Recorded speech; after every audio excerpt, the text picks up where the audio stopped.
ನಮಸ್ಕಾರ, ರಿಪಬ್ಲಿಕ್ ಕನ್ನಡಕ್ಕೆ ಸ್ವಾಗತ. ನಾನು ಶೋಭಾ ಮಳವಳ್ಳಿ. ಇವತ್ತು ನಾವೊಂದು ಒಬ್ಬ ವಿಶೇಷ ವ್ಯಕ್ತಿ ಜೊತೆ ಬಂದಿದ್ದೀವಿ. ಅವರು ಮತ್ತಾರೂ ಅಲ್ಲ, ಸುಜಾತಾ ಭಟ್. MBBS ವಿದ್ಯಾರ್ಥಿನಿ ಅನನ್ಯ ಭಟ್ ಮಿಸ್ಸಿಂಗ್ ಮಿಸ್ಟ್ರಿಯ ಅದರ ಬಗ್ಗೆ ಇಡೀ ರಾಜ್ಯಾದ್ಯಂತ ಸುದ್ದಿಯಾಗಿರುವಂಥವರು ಸುಜಾತಾ ಭಟ್. ತನ್ನ ಮಗಳು ಅನನ್ಯ ಭಟ್, ಆಕೆ ಮಿಸ್ಸಿಂಗ್ ಆಗಿ 22 ವರ್ಷ ಆಯಿತು. ಆಕೆ ಧರ್ಮಸ್ಥಳದಲ್ಲಿ ಮಿಸ್ಸಿಂಗ್ ಆದಳು. ಆಕೆಯ ಅಸ್ಥಿನಾದರೂ ಹುಡುಕೊಡಿ ಅಂತ SIT ಮುಂದೆ ಬಂದಿದ್ದರು ಸುಜಾತಾ ಭಟ್.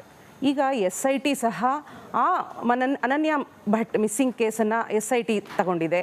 ಅದರ ತನಿಖೆ ಶುರು ಮಾಡಿದೆ SIT. ಆ ತನಿಖೆಯ ಭಾಗವಾಗಿ ಈಗಾಗಲೇ ಸುಜಾತಾ ಭಟ್ ಅವರಿಗೆ ನೋಟಿಸ್ ಸಹ ಕೊಟ್ಟಿದ್ದೆ. ಅವರು ಸಹ ವಿಚಾರಣೆಗೆ ಹಾಜರಾಗೋ ಸಾಧ್ಯತೆ ಇದೆ. ಇವತ್ತು ಆ ಎಲ್ಲ ವಿಷಯಗಳ ಬಗ್ಗೆ ಒಂದು ಪ್ರಮುಖವಾದ ವಿಷಯವನ್ನು ನಾನು ರಿಪಬ್ಲಿಕ್ ಕನ್ನಡಕ್ಕೆ ಹೇಳಬೇಕು ಅಂತ ಸ್ವತಃ ಸುಜಾತಾ ಭಟ್ ಅವರೇ ನಮ್ಮ ರಿಪಬ್ಲಿಕ್ ಕನ್ನಡದ ಸ್ಟುಡಿಯೋಗೆ ಬಂದಿದ್ದಾರೆ. ಬನ್ನಿ, ಅವ್ರು ಏನು ಮಹತ್ವದ ವಿಷಯ ಹೇಳ್ತಾರೆ, ಏನಂತ ಸ್ಫೋಟಕ ವಿಷಯ ಕೇಳೋಣ. ಸುಜಾತಾ ಭಟ್ ಅವ್ರನ್ನೇ ಕೇಳೋಣ. ಮೇಡಮ್, ಕಾರ್ಯಕ್ರಮಕ್ಕೆ ಸ್ವಾಗತ. ಸುಸ್ವಾಗತ. ಅನನ್ಯ ಭಟ್ ಮಿಸ್ಸಿಂಗ್ ಮಿಸ್ಟ್ರಿ ನಿಮ್ಮೊಬ್ಬರಿಗೆ ಗೊತ್ತಿರೋಂತಹ ಕೇಸ್. ನಿಜವಾಗ್ಲೂ ಅನನ್ಯ ಭಟ್ ನಾಪತ್ತೆ ಆಗಿದ್ದಾರಾ, ಅಥವಾ ಅನನ್ಯ ಭಟ್ ಅನ್ನೋರು ಇದ್ದಾರಾ ಇಲ್ವಾ, ಅವ್ರು ನಿಜವಾಗ್ಲೂ ನಿಮ್ಮ ಮಗಳೇನಾ? ಇದ್ರ ಬಗ್ಗೆ ಇನ್ನೂ ಮುಗಿಯದ ಗೊಂದಲ, ಇನ್ನೂ ನೂರಾರು ಪ್ರಶ್ನೆ, ಸಾವಿರಾರು ಪ್ರಶ್ನೆ. ದಿನೇ ದಿನೇ ಇದೊಂದು ಕಗ್ಗಂಟಾಗ್ತಾ ಇದೆ ಈ ಕೇಸು. ಈ ಕೇಸ್ಗೆ ಅಂತ್ಯ ಆಡಬೇಕಾಗಿರೋದು ನೀವೇ. ಈ ಅನನ್ಯ ಭಟ್ ಮಿಸ್ಟ್ರಿ ಕೇಸ್ಗೆ ಒಂದು ತಾರ್ಕಿಕ ಅಂತ್ಯ ಕೊಡಬೇಕು, ಎಂಡ್ ಅನ್ನೋ ಥರ ಮಾಡಬೇಕಾಗಿರೋ ಏಕೈಕ ವ್ಯಕ್ತಿ ನೀವೊಬ್ಬರೇ. ನಿಮ್ಮೊಬ್ಬರಿಗೆ ಸತ್ಯ ಗೊತ್ತಿರೋದು. ಏನು ಹೇಳೋಕ್ಕೆ ಬಯಸ್ತೀರಾ ಅನನ್ಯ ಭಟ್ ಬಗ್ಗೆ ಹೇಳಿ. ಅನನ್ಯ ಭಟ್ಟು ನನ್ನ ಮಗಳಲ್ಲ. ಅನನ್ಯ ಭಟ್ ನಿಮ್ಮ ಮಗಳಲ್ಲ? ಮಗಳಲ್ಲ. ಅನನ್ಯ ಭಟ್ ನನ್ನ ಮಗಳಲ್ಲ ಅಂತ ಸುಜಾತಾ ಭಟ್ ಅವರು ರಿಪಬ್ಲಿಕ್ ಕನ್ನಡ ಸ್ಟುಡಿಯೋದಲ್ಲಿ ಕೂತ್ಕೊಂಡು ಹೇಳ್ತಾ ಇದ್ದಾರೆ. ಅಮ್ಮ, ಅನನ್ಯ ಭಟ್ ನಿಮ್ಮ ಮಗಳಲ್ವಾ? ಮಗಳಲ್ಲ. ಮತ್ತು ಯಾರ ಮಗಳು ಅನನ್ಯ ಭಟ್? ಅರವಿಂದ್ ವಿಮಲಾ ಭಟ್ ಅವರ ಮಗಳು ಅನನ್ಯ ಭಟ್. ಅರವಿಂದ್ ವಿಮಲಾ ಯಾರು? ನನ್ನ ಫ್ರೆಂಡು. ಎಲ್ಲಿ ನಿಮಗೆ ಫ್ರೆಂಡ್ ಆಗಿದ್ರು ಅವರು? ನನಗೆ ಒಂದು ಹಳ್ಳಿಯಲ್ಲಿ ಫ್ರೆಂಡ್ ಆಗಿತ್ತು. ಯಾವ ಹಳ್ಳಿಲಿ? ಒಂದು ಇದ್ರ ಹತ್ರ, ಯಾವುದು, ಸೋಮೇಶ್ವರದ ಹತ್ತಿರ. ಮಂಗಳೂರಲ್ಲ? ಮಂಗಳೂರಲ್ಲ. ಮತ್ತೆ ಆಗುಂಬೆ ಸೋಮೇಶ್ವರದ ಹತ್ತಿರ. ಓಕೆ. ಯಾವಾಗ, ಎಷ್ಟು ವರ್ಷದಿಂದ ಪರಿಚಯ? ಅವರು ನನಗೆ ತುಂಬ ಒಂದು 85ಇಂದ ಪರಿಚಯ ಆಗುತ್ತೆ ನನಗೆ. ನಿಮಗೆ ಎಲ್ಲಿ ಪರಿಚಯ ಆದರು ಅವರು? ನನಗೆ ಮಂಗಳೂರಲ್ಲಿ ಪರಿಚಯ ಆದರು. ನೀವು ಮಂಗಳೂರಲ್ಲಿದ್ದರೆ ಆವಾಗ 85ಅಲ್ಲಿ? ನಾನು ಮಂಗಳೂರಲ್ಲಿದ್ದೆ. ಓಕೆ. ಹೇಗೆ ಪರಿಚಯ ಆಯಿತು ಅರವಿಂದ್ ವಿಮಲಾ? ಅವರು, ನಾನು ಒಂದು ಇದರಲ್ಲಿ ಕೂತ್ಕೊಂಡಿದ್ದೆ, ಬಸ್ ಸ್ಟ್ಯಾಂಡಲ್ಲಿ ಕೂತ್ಕೊಂಡಿದ್ದೆ. ಆವಾಗ ನಾನು ಮನೆಯನ್ನು ಬಿಟ್ಟು ಬಂದಿದ್ದೆ. ಆವಾಗಲೇ ಮನೆ ಬಿಟ್ಟು 85ಅಲ್ಲಿ ಮನೆ ಬಿಟ್ಟು ಬಂದ್ಬಿಟ್ಟಿದ್ರಿ? ಬಂದಿದ್ದೀನಿ. ಏನಕ್ಕೆ ಬಂದ್ಬಿಟ್ಟಿದ್ರಿ? ಮನೆಯ ಟಾರ್ಚರು ತಡ್ಕೊಳಕ್ಕಾಗದೆ ನಾನು ಮನೆಯನ್ನು ಬಿಟ್ಟು ಬಂದಿದ್ದೆ. ಆವಾಗ ಇವರು ಬಸ್ ಸ್ಟ್ಯಾಂಡಲ್ಲಿ, ನಾನು ಬಸ್ ಸ್ಟ್ಯಾಂಡಲ್ಲಿ ಒಂದು ಸಣ್ಣ ಬ್ಯಾಗ್ ಹಿಡ್ಕೊಂಡು ಕೂತ್ಕೊಂಡಿದ್ದೆ. ಆವಾಗ ಈ ಅರವಿಂದ್ ವಿಮಲಾ ಅವರು, ಏನಮ್ಮ ಯಾಕೆ ಇಲ್ಲಿ ಕೂತ್ಕೊಂಡಿದ್ಯಾ ಅಂತ ಕೇಳಿದವಾಗ ನಾನು ಹೀಗೆ ಮನೆ ಬಿಟ್ಟು ಬಂದಿದ್ದೀನಿ ಅಂತ ಹೇಳಿದೆ. ಆವಾಗ ಅವರು ನನ್ನನ್ನು ಅವರ ಮನೆಗೆ ಕರ್ಕೊಂಡು ಹೋದರು. ಅರವಿಂದ್ ವಿಮಲಾ ಅವರು ತಮ್ಮ ಮನೆಗೆ ಕರ್ಕೊಂಡು ಹೋದ್ರು? ಮನೆಗೆ ಕರ್ಕೊಂಡು ಹೋಗಿ 2 ದಿನ ಇರಿಸಿಕೊಂಡು ಒಂದು ಕಡೆ ಕೆಲಸಕ್ಕೆ ಹಾಕಿದ್ರು ನನ್ನನ್ನು. ಅವರೇ ಕೆಲಸಕ್ಕೆ ಸೇರಿಸಿದ್ರು. ಒಂದು ಮನೆಯಲ್ಲಿ ನೋಡ್ಕೊಳ್ಳಕ್ಕೆ, ಒಂದು ಅಡಿಗೆ ಮಾಡಿಕೊಂಡು ಆ ಮನೆಯ ಕೆಲಸ ಮಾಡಿಕೊಂಡು ಹೋಗಮ್ಮ, ನಮ್ಮ ಮನೆಯಲ್ಲಿದ್ರೂ ತುಂಬಾ ತೊಂದರೆ ಆಗ್ತದೆ ಅಂತ. ಅವರಿಗೂ ದುಡಿಬೇಕಲ್ವಾ. ಹಾಗಾಗಿ ಅವರು ನನ್ನನ್ನು ಕರ್ಕೊಂಡು ಹೋಗಿ ಒಂದು ಮನೆಗೆ ಅಲ್ಲಿ ಹಾಕಿದ್ರು, ಒಂದು ಬ್ರಾಹ್ಮಿನ್ಸ್ ಮನೆಗೆ. ಅಲ್ಲಿ ನಾನು ಅಡಿಗೆ ಮಾಡಿಕೊಂಡು ಮನೆ ಕೆಲಸ ಮಾಡಿಕೊಂಡು ಅವರ ಮನೆಯಲ್ಲೇ ಸ್ಟೇ ಆಗಿ ಇದ್ದೆ ನಾನು. ಸೊ ನಿಮಗೆ ಅನನ್ಯ ಭಟ್ ಅವ್ರ ಮಗಳು ಅಂತ ಗೊತ್ತಿತ್ತಾ? ನೀವು ಅರವಿಂದ್ ವಿಮಲಾ ಅವರ ಮನೆಗೆ ಹೋದಾಗ ಅನನ್ಯ ಭಟ್ ಇದ್ರು? ಅಂದ್ರೆ ಸಣ್ಣ ಮಗು. ಎಷ್ಟು ವಯಸ್ಸು ಮಗು? ಅವಾಗ ಒಂದು 3 ವರ್ಷದ ಮಗು. ಸೊ ಅನನ್ಯ ಭಟ್ ನಿಮ್ಮ ಮಗಳಲ್ಲ? ನನ್ನ ಮಗಳಲ್ಲ. ಅನನ್ಯ ಭಟ್ ಅರವಿಂದ್ ವಿಮಲಾ ಅವರ ಮಗಳು. ನೀವು ಅವ್ರ ಮನೆಗೆ ಹೋಗ್ತೀರಾ, ಅವ್ರು ನಿಮ್ಮನ್ನ ಮನೆಗೆ ಕರ್ಕೊಂಡು ಹೋಗ್ತಾರೆ? ಅವರು ನಿಮ್ಮನ್ನ ಕರ್ಕೊಂಡು ಹೋಗ್ತಾರೆ. ನೀವು ಬಸ್ ಸ್ಟ್ಯಾಂಡ್ ಅಲ್ಲಿ ಕೂತಿರ್ತೀರಾ, ನಿಮ್ಮನ್ನ ಮನೆಗೆ ಕರ್ಕೊಂಡು ಹೋಗ್ತಾರೆ. ಆಗ ನೀವು ಅನನ್ಯ ಭಟ್ನ ನೋಡ್ತೀರಾ. ಆಗ ಅನನ್ಯ ಭಟ್ 3 ವರ್ಷದ ಮಗು. ಓಕೆ. ಅದು ಅರವಿಂದ್ ವಿಮಲಾ ಅವರ ಮೊದಲನೇ ಮಗಳ, ಅಥವಾ ಎಷ್ಟು ಮಕ್ಳಿತ್ತು ಅವರಿಗೆ? ಒಬ್ಬರೇ ಮಗಳು. ಓಕೆ. ಆ 3 ವರ್ಷದ ಮಗು ಅನನ್ಯ ಭಟ್ ಅಂತ ಅವ್ರು ಪರಿಚಯ ಮಾಡಿದ್ರ ನಮ್ಮ ಮಗು ಅಂತ? ನನ್ನ ಮಗಳು ಅನನ್ಯ ಅಂತಾನೆ ಹೇಳಿದ್ರು. ಓಕೆ. ಎಷ್ಟು ವರ್ಷ ನೀವು ಅರವಿಂದ್ ಅವ್ರ ಮನೇಲಿ ಇದ್ರಿ? ಅವರ ಮನೆಯಲ್ಲಿ ನಾನು ವರ್ಷ ಏನು ಇರ್ಲಿಲ್ಲ, ಹೋಗಿ ಬಂದು ಮಾಡ್ತಾ ಇದ್ದೆ. ಅವ್ರು ಅಂದ್ರೆ ಎಲ್ಲಿ ಹೋಗ್ತಿದ್ರು? ಅವ್ರ ಕೆಲಸಕ್ಕೆ ಸೇರಿಸಿದ್ರು? ಬೇರೆ ಕಡೆ ಕೆಲಸಕ್ಕೆ ಹೋಗಿದ್ದ, ಅವಾಗ ಅಲ್ಲಿ ರಜಾ ತಗೊಂಡು ಬಂದು ಹೋಗಿ ಮಾಡ್ತಾ ಇದ್ದೆ. ಸರಿ. ಅವರು ಸುರತ್ಕಲಲ್ಲಿ ಇದ್ರು. ಆವಾಗ ಬಂದು ಹೋಗಿ ಮಾಡ್ತಾ ಇದ್ದೆ. ಆಗ 85. ಅವಾಗ ನಿಮ್ಗೆ ಎಷ್ಟು ವಯಸ್ಸು? ನನಗೆ ಆವಾಗ ನಾನು SSLC ಮುಗಿಸಿ ಬಂದಿದ್ದೀನಿ. ಸರಿ, ಈಗ ನೀವು ನಮಗೆ ಇತ್ತೀಚೆಗೆ ಒಂದು ಸಂದರ್ಶನ ಕೊಟ್ಟಾಗ ಹೇಳಿದ್ರಿ ನನಗೆ 83ನಲ್ಲಿ ಅನನ್ಯ ಮಗು ಹುಟ್ಟಿದ್ದು. ಸುಳ್ಳು ನಾನು ಹೇಳಿರೋದು. ಅನಿಲ್ ಭಟ್ ಅವ್ರನ್ನ ಮದುವೆ ಆಗಿದ್ದೆ. ಅನಿಲ್ ಭಟ್ಟನ ಮದುವೆ ಆಗಿದ್ದು ಹೌದು. ಅದು ಯಾವಾಗ ಮದುವೆ ಆಗಿದ್ರಿ ಅನಿಲ್ ಭಟ್ ಅವ್ರನ್ನ? 83ಯಲ್ಲಿ ನಾನು ಮದುವೆ ಆಗಿದ್ದೆ. ಓ, ಮದುವೆ ಆಗಿದ್ರಿ. ಆದ್ರೆ ಅನಿಲ್ ಭಟ್ ಅವ್ರ ಜೊತೆ ಇರ್ಲಿಲ್ಲ ನೀವು? ಅನಿಲ್ ಭಟ್ ಜೊತೆಗೆ ಇರ್ಲಿಲ್ಲ. ಯಾಕೆ? ಯಾಕೆಂದ್ರೆ ನಾನು ಮನೆಯಲ್ಲಿದ್ದೆ ಅವಾಗ. ನಿಮ್ಮ ಮನೆಯಲ್ಲಿದ್ರಿ? ನನ್ನ ಮನೆಯಲ್ಲಿದ್ದೆ. ಅನಿಲ್ ಭಟ್ ಜೊತೆ ಹೋಗ್ಲಿಲ್ವಾ ನೀವು ಮದುವೆ ಆಗಿ? ಹೋಗ್ಲಿಲ್ಲ. ಮದುವೆ ಮಾಡಿದ್ಯಾರು? ಅನಿಲ್ ಭಟ್ ಜೊತೆ ನಿಮ್ಮನ್ನ ಮದುವೆ ಮಾಡಿ? ನಾನು ಮದುವೆ ಮಾಡ್ಕೊಂಡಿರೋದು. ನೀವಿಬ್ರೇ ಮದುವೆ ಮಾಡ್ಕೊಂಡ್ರಿ? ಒಂದು ದೇವಸ್ಥಾನಕ್ಕೆ ಹೋಗಿ ಮದುವೆ ಆಗಿರೋದು.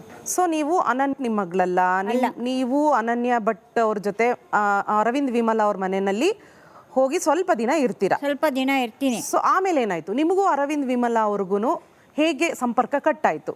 ಸಂಪರ್ಕ ಕಟ್ಟಾಗಿಲ್ಲ, ಹೋಗಿ ಬಂದು ಮಾಡ್ತಾ ಇದ್ದೆ ನಾನು. ಆವಾಗ ನನ್ನನ್ನು ಒಂದು ಮನೆಗೆ ಅಡುಗೆ ಮಾಡೋಕ್ಕೆ ಮತ್ತು ಮನೆಯಲ್ಲಿ ನೋಡ್ಕೊಳ್ಳೋಕ್ಕೆ, ಆ ಮನೆಯ ಕೆಲಸಗಳನ್ನು ಮಾಡಿಕೊಂಡು ಹೋಗೋಕ್ಕೆ ಕಳಿಸಿದ್ರು ಅವರೇ. ಹಾಗಾಗಿ ನಾನು ಅವರಿಗೆ ಯಾವಾಗ ರಜೆ ತಗೊಂಡು ಆವಾಗ ಹೋಗಿ ಬಂದು ಮಾಡ್ತಾ ಇದ್ದೆ. ಅದಷ್ಟು ಬಿಟ್ಟು ನಾನು ಅವರನ್ನು ಜಾಸ್ತಿಯಾಗಿ ಎಲ್ಲೂ ಇದು ಮಾಡಿಕೊಂಡಿಲ್ಲ. ಆಮೇಲೆ ಒಂದು ದಿನ ನಾನು ಹೀಗೆ ಮಾತಾಡ್ತಾ ಇರಬೇಕಾಗಿದ್ರೆ ಅಲ್ಲಿ ಮನೆಯಲ್ಲಿ ಅವರು, ನಾನಿರುವ ಮನೆಯ ವ್ಯಕ್ತಿಗಳು ಹಾರ್ಟ್ ಅಟ್ಯಾಕ್ ಆಗಿ ತೀರಿ ಹೋದರು. ಆವಾಗ ಮತ್ತೆ ನಾನು ಒಂದು ತಿಂಗಳು ಅರವಿಂದ್ ವಿಮಲಾ ಅವರ ಮನೆಯಲ್ಲಿ ಇದ್ದೆ. ಆಮೇಲೆ ನಾನು ಮತ್ತೆ ಬೇರೆ ಕಡೆ ಒಂದು ಕಡೆಗೆ ನನ್ನ ಕೆಲಸಕ್ಕೆ ನಾನು ಮಾಡಿಕೊಂಡು ಹೋದೆ. ಆವಾಗ ಹೋಗ್ತಿರ್ಬೇಕಾಗಿದ್ರೆ ನಾನು ಒಂದು ಫ್ಯಾಕ್ಟ್ರಿಯಲ್ಲಿ ಒಂದು 1 ಅವರ್ ಕೆಲಸ ಮಾಡಿಕೊಂಡು ಆಮೇಲೆ ಒಂದು ರೂಮ್ ಮಾಡಿ ಕೊಟ್ಟರು ನನಗೆ. ಆ ರೂಮಲ್ಲಿ ಇದ್ಕೊಂಡು ಒಂದು ಫ್ಯಾಕ್ಟ್ರಿಯಲ್ಲಿ ಕೆಲಸ ಮಾಡಿಕೊಂಡು ನಾನು ಬರ್ತಾ ಇದ್ದೆ. ರೂಮ್ ಬಾಡಿಗೆ ಕಟ್ಕೊಂಡು ನನ್ನ ಊಟವನ್ನು ನಾನೇ ಮಾಡಿಕೊಂಡು ಸಂಜೆ ಆದಮೇಲೆ ಇನ್ನೊಂದು ಮನೆಗೆ ಅಡುಗೆ ಮಾಡೋಕ್ಕೆ ಹೋಗ್ತಾ ಇದ್ದೆ. ಇದು ನನ್ನ ಸತ್ಯವಾದ ಮಾತು. ಸೊ ನೀವು ಅರವಿಂದ್ ವಿಮಲಾ ಅವ್ರ ಮನೇಲಿ ಇರೋಷ್ಟು ದಿನ ಅನನ್ಯನ ನೀವು ಸಾಕಿದ್ರಾ? ಅವರೇ ಹೊರಗಡೆ ನಾನು ಹೋದವಾಗ, ಅವರೇನಾದರೂ ಹೊರಗಡೆ ಹೋಗ್ತಾ ಇದ್ದಾವಾಗ ನನ್ನ ಹತ್ರ ಬಿಟ್ಟು ಸ್ವಲ್ಪ ಹೊತ್ತು ನೋಡ್ಕೊಳ್ಳಿ ಅನ್ನುವಂಥ ಒಂದು ಇದನ್ನು ನನ್ನನ್ನು ಮಾಡ್ತಿದ್ರು. ಆವಾಗ ನನಗೂ ಒಂದು ಸ್ವಲ್ಪ ಅನ್ನಿಸ್ತು, ತಾಯಿ ಕರಳು ಅನ್ನುವಂಥದ್ದು, ನನಗೂ ಮಕ್ಕಳು ಇರಲಿಲ್ಲ. ಆ ಒಂದು ಬಾಂಧವ್ಯ ನನ್ನನ್ನು ಅನನ್ಯನ ರೂಪದಲ್ಲಿ ಆ ಬಾಂಧವ್ಯ ಹುಟ್ಟಿಸಿತು. ಸೊ ನೀವು ಎಷ್ಟು ವರ್ಷ ಅನನ್ಯ ಭಟ್ನ, ಅಂದರೆ ನೀವು ಅರವಿಂದ್ ಅವ್ರ ಮನೆಗೆ ಹೋದಾಗ ಅನನ್ಯಗೆ 3 ವರ್ಷ. ಸೊ ಅನನ್ಯಗೆ ಎಷ್ಟು ವರ್ಷ ಇರೋ ತನಕ ನೀವು ಅನನ್ಯ ಜೊತೆಲಿ ಇದ್ರಿ? ನಾನು ತುಂಬ ವರ್ಷ ಅನನ್ಯನ ಜೊತೆಗೆ ನಾನು ಇರಲಿಲ್ಲ. ಅವರಿಗೆ ನೋಡ್ಕೊಳ್ಳೋಕ್ಕಾಗಲ್ಲ ಅಂತ ಹೇಳಿ ಅವಳನ್ನು ಒಂದು ಇದರಲ್ಲಿ ಹಾಸ್ಟೆಲಿಗೆ ಹಾಕಿದ್ರು ಅಂತ ಅವರು ಹೇಳ್ತಾ ಇದ್ರು. ಯಾವಾಗ? ಅದು ಯಾವಾಗ ಅನ್ನೋದು ನನಗೆ ಗೊತ್ತಿಲ್ಲ. ಅಲ್ಲಿ ಮನೆಯಲ್ಲಿ ನೋಡ್ಕೊಳ್ಳೋಕ್ಕಾಗಲ್ಲ ಅಂತ ಹೇಳಿ ಒಂದು ಹಾಸ್ಟೆಲಿಗೆ ಹಾಕಿದ್ರು. ಅದು ಯಾವ ಹಾಸ್ಟೆಲ್ ಅನ್ನೋದು ನನಗೂ ಗೊತ್ತಿಲ್ಲ. ಸರಿ, ಸುಮ್ಮನೆ ನಾನು ಇಲ್ಲದನ್ನೆಲ್ಲ ನಾನು ಕತೆ ಕಟ್ಕೊಂಡು ಮಾಡೋದು ಬೇಡ. ನನಗೆ ಆ ಒಂದು ವಿಚಾರ ನನಗೆ ಗೊತ್ತಿಲ್ಲ. ಅವಳು ಓದ್ತಾ ಇದ್ಲು ಅನ್ನೋದು ಮಾತ್ರ ನನಗೆ ಗೊತ್ತಿತ್ತು. ಹೌದು. 3 ವರ್ಷ ಮಗು ಆದ ನಂತರ ನೀವು ಮತ್ತೆ ಅನನ್ಯನ ಯಾವಾಗ ನೋಡಿದ್ದು? ಎಷ್ಟು ವಯಸ್ಸಿನ ಹುಡುಗಿ ನೋಡಿದ್ದ ಅನನ್ಯ? ನಾನು 3 ವರ್ಷ ಆದ ಮೇಲೆ ಒಂದು 9 ವರ್ಷಕ್ಕೆ ನಾನು ನೋಡಿದ್ದೆ. ಒಂದು ಸಲ ಮಧ್ಯ ಹೋಗಿ ಮನೆಗೆ ಹೋಗಿ ನೋಡಿದ್ದೆ. ಆವಾಗ ಇದ್ರು 9 ವರ್ಷದಲ್ಲಿ, ಅವಳು 9 ಇಯರ್ಸ್ ಆವಾಗ. ಅದಾದ ಮೇಲೆ ನಾನು 18-19 ವಯಸ್ಸಿಗೆ ನಾನು ನೋಡಿರೋದು. ಮತ್ತೆ ಇಲ್ಲಿ ಆವಾಗ ಮಂಗಳೂರಲ್ಲೇ ಇದ್ರ ಅವರು? ಮಂಗಳೂರಲ್ಲೇ ಇದ್ರು. ನೀವೆಲ್ಲಿದ್ರಿ ಈಗ? ನಾನು ರಿಪ್ಪನ್ಪೇಟೆಯಲ್ಲಿದ್ದೆ. 2002ರಲ್ಲಿ ನಾನು ರಿಪ್ಪನ್ಪೇಟೆಯಲ್ಲಿದ್ದೆ. 2002ರಲ್ಲಿ ಹೋಗಿ ನೀವು ನೋಡ್ಕೊಂಡ್ ಬರ್ತೀರಾ? ಅಂದ್ರೆ 2002ರಲ್ಲಿ ನೀವು ರಿಪ್ಪನ್ಪೇಟೆಯಲ್ಲಿ ಏನ್ ಮಾಡ್ತಾ ಇದ್ರಿ? ರಿಪ್ಪನ್ಪೇಟೆಯಲ್ಲಿ ಪ್ರಭಾಕರ್ ಅನ್ನುವಂತಹ ವ್ಯಕ್ತಿಯ ತಾಯಿಗೆ ಕ್ಯಾನ್ಸರ್ ಆಗಿತ್ತು.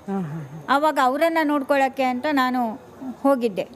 ಅದು ಈ ಅರವಿಂದ ಅನ್ನುವವರ ಪರಿಚಯದ ಮೂಲಕ. ಆ ಪ್ರಭಾಕರ್ ಅನ್ನುವರು, ಅರವಿಂದ್ ಮೂಲಕ ನಿಮಗೆ ಪ್ರಭಾಕರ್ ಪರಿಚಯ ಆಗಿದ್ದು. ಓಕೆ. ನೀವು ಇದುವರೆಗೂ ಹೇಳಿದ್ದೇನು ಅಂದ್ರೆ, ನನಗೆ ಅನಿಲ್ ಭಟ್ ಜೊತೆ ಮದುವೆ ಆಗಿತ್ತು, ನಾನು ಗರ್ಭಿಣಿ ಆಗಿದ್ದೆ, ಆದ್ರೆ ನಮ್ಮ ಮನೆಯಲ್ಲಿ ಮಗು, ಅದು ಸತ್ಯ, ಅದು ಇಷ್ಟ ಇರ್ಲಿಲ್ಲ, ಅವರು ಮಗುನ ನದಿಗೆ ಬಿಟ್ಬಿಟ್ರು. ಆಗ ಅರವಿಂದ್ ವಿಮಲಾ ಬಂದು ತಗೊಂಡು ಅದು ಸುಳ್ಳು. ಸೊ ನಿಮಗೆ ಅನನ್ಯ ಹುಟ್ಟಿಲ್ಲ? ನನಗೆ ಅನನ್ಯ ಹುಟ್ಟಿಲ್ಲ. ನಿಮ್ಗೆ ಮಗುನೇ ಆಗಿಲ್ಲ? ಮಗು ಆಗಿತ್ತು, ನದಿಯಲ್ಲಿ ಬಿಟ್ಟಿದ್ರು. ಯಾರು? ನನ್ನ ಫ್ಯಾಮಿಲಿಯವರು. ನಿಮ್ಮ ಮಗು ಆಗಿತ್ತು, ಆದ್ರೆ ಆ ಮಗು ಅನನ್ಯ ಭಟ್ ಅಲ್ಲ. ಆ ಮಗು ಅನನ್ಯ ಭಟ್ ಅಲ್ಲ. ನಿಮಗೆ ಇನ್ನೊಂದು ಮಗು ಆಗುತ್ತೆ, ನಿಮ್ಮ ಮಗು ಆಗುತ್ತೆ, ಇನ್ನೊಂದು ಮಗು ಆಗುತ್ತೆ, ಆ ಮಗುನ ನದಿಗೆ ಬಿಟ್ಟಿದ್ರು. ಹೌದು. ಆ ಮಗು ಏನಾಯ್ತು? ಆ ಮಗು ಸತ್ತು ಹೋಗಿದೆ. ಆ ಮಗು ಹುಟ್ಟಿದ್ ಯಾವಾಗ ನಿಮಗೆ? ಆ ಮಗು ಹುಟ್ಟಿದ್ದು ನನಗೆ 83ಯಲ್ಲಿ. ಆ ಮಗು ಹುಟ್ಟಿದ್ ನಿಜ? ಹೌದು. ಅದು ಹೆಣ್ಣು ಗಂಡು ಮಗುನ? ಹೆಣ್ಣು ಮಗು. ಅದು ಹೆಣ್ಣು ಮಗು ಹುಟ್ಟುತ್ತೆ, ನಿಮ್ಮ ಮನೆಯವರು ಗಲಾಟೆ ಮಾಡಿ ಆ ಮಗುನ ನದಿಯಲ್ಲಿ ಬಿಟ್ಟಿದ್ದಾರೆ. ಸೊ ಅದು ಆ ಕತೆ ನಿಜ, ಆದ್ರೆ ಆ ಮಗು ಅನನ್ಯ ಭಟ್ ಅಲ್ಲ. ಸೊ ನೀವು ಹೇಳ್ತಾ ಇರೋ MBBS ವಿದ್ಯಾರ್ಥಿನಿ ಯಾರು ಧರ್ಮಸ್ಥಳದಲ್ಲಿ ಮಿಸ್ ಆದ್ಲು ಅನನ್ಯ ಭಟ್, ಅವಳು ನಿಮ್ಮ ಮಗಳಲ್ಲ. ನನ್ನ ಮಗಳಲ್ಲ, ಅವಳು ನಿಮ್ಮ ಅರವಿಂದ್ ಮತ್ತೆ ವಿಮಲಾ ಭಟ್ ಅವರ ಮಗಳು. ವಿಮಲಾ ಭಟ್ ಅವರ ಮಗಳು. ಹೌದು. ಸೊ ನೀವು ಇದುವರೆಗೂ ಹೇಳಿದ ಅನನ್ಯ ಭಟ್, ಇದುವರೆಗೂ ನೀವು ಹೇಳಿದ ಅನನ್ಯ ಬಿಟ್ MBBS ಓದ್ತಾ ಇದ್ಲು, ಅವಳು ಧರ್ಮಸ್ಥಳದಲ್ಲಿ ಮಿಸ್ ಆದ್ಲು, ನನ್ನ ಮಗಳು ಅಂತ ಹೇಳಿದೆಲ್ಲವೂ ಸುಳ್ಳು. ಸೊ ಅನನ್ಯ ಭಟ್ ಅನ್ನೋ ಯಾವ ಮಗಳು ನಿಮಗೆ ಹುಟ್ಟಿಲ್ಲ? ನನಗೆ ಯಾವುದು ಹುಟ್ಟಿಲ್ಲ. ಯಾಕೆ ನೀವು ತುಂಬಾ ಪ್ರಶ್ನೆ ಅಂದ್ರೆ ಎಲ್ಲರಿಗೂ ಕಾಡೋ ಪ್ರಶ್ನೆ, ನಮಗೂ ಸಹ. ಯಾಕಂದ್ರೆ ನೀವು ನಮ್ಮ ಸಂದರ್ಶನದಲ್ಲಿ ಹೇಳಿದ್ರಿ ಅನನ್ಯ ಭಟ್ ನನ್ನ ಮಗಳು, ನನ್ನ ಕರುಳ ಕುಡಿ ಅಂತ. ನನ್ನ ಕರುಳ ಕುಡಿ ಅಂತ ಹೇಳಿದೆ ಅಂತ ಹೇಳಿದ್ರೆ, ಅವರಿಗೆ ಹುಟ್ಟಿದ ಮಗಳು ನನ್ನ ಮಗು ಕಳ್ಕೊಂಡೇ ಇರುವಾಗ ನಾನು ಆ ಹುಡುಗಿಯನ್ನು ನನ್ನ ಮಗಳಂತೆ ನಾನು ಒಂದು ಟ್ರೀಟ್ ಮಾಡ್ತಾ ಇದ್ದೆ. ಅದೆಲ್ಲ ಸರಿ. ಈಗ ಅನನ್ಯ ಭಟ್ಟು ನನ್ನ ಮಗಳು ಅಂತ ಯಾಕೆ ನೀವು ಸುಳ್ಳು ಹೇಳಿದ್ರಿ? ನಾನು ಸುಳ್ಳು ಹೇಳುವ ಪರಿಸ್ಥಿತಿ ಬಂದಿದೆ, ಅದಕ್ಕೆ ನಾನು ಸುಳ್ಳು ಹೇಳಿದ್ದೀನಿ. ಯಾಕೆಂದರೆ ಅರವಿಂದ್ ವಿಮಲಾ ಅವರ ಮಗಳು ನಾನು ಆವತ್ತಿನಿಂದ ಇವತ್ತಿನ ತನಕ ನನ್ನ ಮಗಳ ರೀತಿಯಲ್ಲಿ ನಾನು ನೋಡಿಕೊಂಡಿದ್ದೆ. ನನಗೆ ಮಗಳನ್ನು ಯಾವಾಗ ನದಿಯಲ್ಲಿ ಬಿಟ್ಟರು ಆವಾಗಿನಿಂದನೂ ನನಗೆ ಮಕ್ಕಳಿಲ್ಲದೆ ಇರುವ ಕಾರಣ ನಾನು ಅವಳನ್ನು ನಾನು ಒಂದು ಮಗಳಂತೆ ನಾನು ನೋಡ್ಕೊಂತಾ ಇದ್ದೆ. ಅನ್ನಿಸ್ಕೊಂಡೋದಲ್ಲ, ನೋಡ್ಕೊತಾ ಇದ್ರಿ. ಅನನ್ಯಗೂ ನಿಮ್ ಬಗ್ಗೆ ಪ್ರೀತಿ ಇತ್ತು, ತುಂಬಾನೇ ಪ್ರೀತಿ ಇತ್ತು. ಹೌದು. ಸೊ ಅದಕ್ಕೆ ನೀವು ಅನನ್ಯನ ನನ್ನ ಮಗಳು ಅಂತಾನೆ ಅಂದ್ಕೊಂಡು ನಾನು ಆ ರೀತಿಯಲ್ಲಿ ನಾನು ಇದು ಮಾಡಿಕೊಂಡು, ಆವಾಗ ಅವಳು SSLC ಮುಗಿದು PUC ಅಲ್ಲಿ ಒಳ್ಳೆ ಇದಾಗಿ ತಗೊಂಡಿದ್ಲು ಅಂತ ಅರವಿಂದ್ ಒಳ್ಳೆ ಮಾರ್ಕ್ಸ್ ತಗೊಂಡಿದ್ಲು. ಆವಾಗ ಯಾವ ಕಾಲೇಜಿಗೆ ಹಾಕಿದ್ದಾರೆ ಅನ್ನೋದು ನನಗೆ ಗೊತ್ತಿಲ್ಲ. ನನಗೆ ಅದೆಲ್ಲ ಮಾಹಿತಿ ನಾನು ತಗೊಂಡಿಲ್ಲ. ಆಮೇಲೆ ಒಂದು ದಿನ ಆದಮೇಲೆ ಸುಜಾತ, ನಾನು ಇದರಲ್ಲಿ ಇರಬೇಕಾಗಿದ್ರೆ ರಿಪ್ಪನ್ಪೇಟೆಯಿಂದ ಇವರ ಮನೆಗೆ ಬಂದಿದ್ದೆ. ಯಾರ ಮನೆಗೆ? ಅರವಿಂದ್ ವಿಮಲಾ ಮನೆಗೆ ಬಂದಿದ್ದೆ. ಆವಾಗ ಏನಾಯ್ತು ಅಂತ ಹೇಳಿದ್ರೆ, ಒಂದು ದಿನ ಪ್ಲಾನ್ ಮಾಡ್ಕೊಂಡ್ವಿ, ಧರ್ಮಸ್ಥಳಕ್ಕೆ ಕುಕ್ಕೆ ಸುಬ್ರಹ್ಮಣ್ಯಕ್ಕೆ ಹೋಗಿ ಬರೋಣ ಅಂತ ಹೇಳಿ. ಯಾರ್ಯಾರು? ನಾನು, ಅರವಿಂದ್ ವಿಮಲಾ, ನಾನು ಮತ್ತು ಅವರ ಮಗಳು ಅನನ್ಯ. ಅಲ್ಲಿಂದ ನಾವು ಧರ್ಮಸ್ಥಳ ಸುಬ್ರಹ್ಮಣ್ಯಕ್ಕೆ ನಾವು ಬಸ್ಸು ಇದು ಮಾಡಿಕೊಂಡು ಅಲ್ಲಿಂದ ನಾವು ಧರ್ಮಸ್ಥಳಕ್ಕೆ, ಆಮೇಲೆ ಕುಕ್ಕೆಗೆ ಹೋಗಿ ರಿಟರ್ನ್ ನಾವು ಧರ್ಮಸ್ಥಳಕ್ಕೆ ಬಂದ್ವಿ ದೇವ್ರ ದರ್ಶನ ಮಾಡಬೇಕು ಅಂತ. ಟೂರ್ ಹೋಗಿದ್ವಿ, ಒಟ್ಟಿಗೆ ಟೂರಿಗೆ ಹೋಗಿದ್ವಿ. ಹೋದವಾಗ ನಮಗೆ ರೂಮ್ ಸಿಕ್ಕಿರ್ಲಿಲ್ಲ ಧರ್ಮಸ್ಥಳದಲ್ಲಿ. ಒಂದು ಕಡೆ ಒಂದು ಬೆಡ್ಶೀಟ್, ಒಂದು 4 ಬೆಡ್ಶೀಟ್ ಇಟ್ಕೊಂಡು ಹೋಗಿದ್ವಿ. ಆ ಬೆಡ್ಶೀಟಲ್ಲಿ ಒಂದು ಕಡೆ ಒಂದು ಇದು ಮಾಡಿಕೊಂಡು ಮಲ್ಕೊಳ್ಳಕ್ಕೆ ನಾನು ವ್ಯವಸ್ಥೆ ಮಾಡ್ಕೊಂಡಿದ್ವಿ. ಆವಾಗ ಅವರ ತಾಯಿ ತಂದೆ ಅರವಿಂದ್ ಮತ್ತು ವಿಮಲಾ ಹೋಗಿ ನಾವು ಹೋಗಿ ಅಲ್ಲಿ ದೇವ್ರ ದರ್ಶನಕ್ಕೆ ಟಿಕೆಟು ಅಥವಾ ಏನಾದರೂ ತರಬೇಕು ಅಂತ ಅವರು ಹೋಗಿದ್ರು. ನಾನು ಈ ಕಡೆ ಹೋಗಿದ್ದೀನಿ. ಇವಳು ಒಬ್ಬಳನ್ನ ಬಿಟ್ಟು, ಯಾರನ್ನ? ಅನನ್ಯನನ್ನ ನಿಮ್ಮ ಹತ್ರನೇ ಬಿಟ್ಟು ಹೋಗಿದ್ರಾ? ನನ್ನ ಹತ್ರ ಬಿಟ್ಟು ಹೋಗಿರ್ಲಿಲ್ಲ. ಅವಳನ್ನ ಬ್ಯಾಗ್ ನೋಡ್ಕೊ ಅಂತ ಹೇಳಿ ಅಲ್ಲಿ ಬಿಟ್ಟು, ನಾನು ಈ ಕಡೆ ಏನೋ ಒಂದು ಇದು ಹಣ್ಣುಕಾಯಿ ಅಥವಾ ಏನಾದರೂ ಒಂದು ತರಬೇಕು ಅಂತ ನಾನು ಈ ಕಡೆ ಬಂದಿದ್ದೆ, ನೋಡ್ಕೊಂಡು ಬರೋಣ ಅಂತ. ಅವರು ದೇವಸ್ಥಾನಕ್ಕೆ ಯಾವಾಗ ಇದು ಸಿಗುತ್ತೆ, ಟಿಕೆಟ್ ಸಿಗುತ್ತೆ, ಯಾವಾಗ ಒಳಗಡೆ ಹೋಗ್ಬೋದು, ಎಷ್ಟು ಗಂಟೆಗೆ ದೇವ್ರ ದರ್ಶನ ಆಗುತ್ತೆ, ಯಾವಾಗ ನಾವು ಇದನ್ನೆಲ್ಲ ತಗೊಳ್ಬೋದು ಅನ್ನೋದನ್ನ ಮಾಹಿತಿ ತಗೊಳ್ಳೋಕ್ಕೆ ಅವರು ಆ ಕಡೆ ಹೋಗಿದ್ರು. ಅವಾಗ ಎಷ್ಟು ಗಂಟೆ ಆಗಿತ್ತು?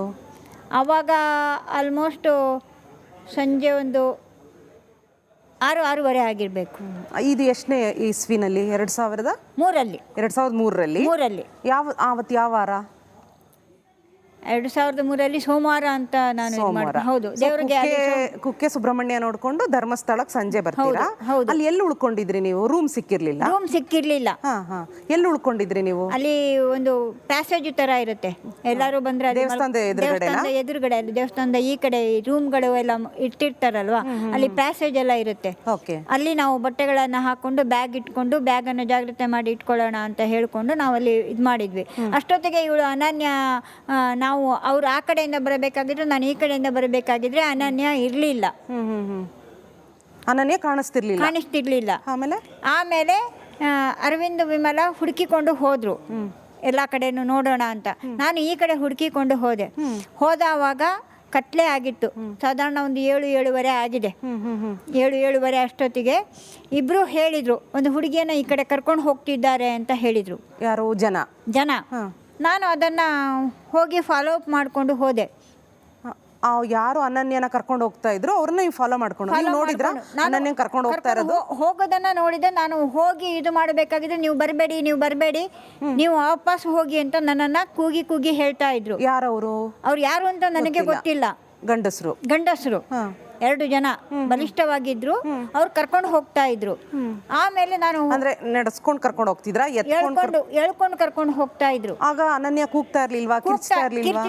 ಕೂಗ್ತಾ ಇದ್ಲು ಬಚಾವ್ ಮಾಡಿ ಅಂತ. ನಾನು ಹೋದ್ರೆ ನನಗೆ ಹೊಡಿಯಕ್ಕೆ ಬರ್ತಾ ಇದ್ರು. ಅಲ್ಲಿ ಬೇರೆ ಜನ ಯಾರು ಇರ್ಲಿಲ್ವಾ ಅವಾಗ? ಅದು ಬೆಟ್ಟದ ಹಿಂದ್ಗಡೆ ಹೋಗ್ತಾ ಇದ್ರು. ಬೆಟ್ಟದ ಹಿಂದೆ? ಬಾಹುಬಲಿ ಬೆಟ್ಟದ ಹಿಂದೆ. ಬಾಹುಬಲಿ ಬೆಟ್ಟದ ಹಿಂದೆ. ಬಾಹುಬಲಿ ಬೆಟ್ಟದ ಹಿಂದೆ ಕರ್ಕೊಂಡು ಹೋಗ್ಬಿಟ್ರ ಮಗುನ? ಹೋಗ್ತಾ ಇದ್ದಾರೆ. ಓಕೆ. ಅಲ್ಲಿ ಕೂಗಿದ್ರೆ ನನಗೆ ಇನ್ನೂ ನಾನು ಇದು ಮಾಡ್ಕೊಳಕ್ಕಾಗಲ್ಲ ಅಂತ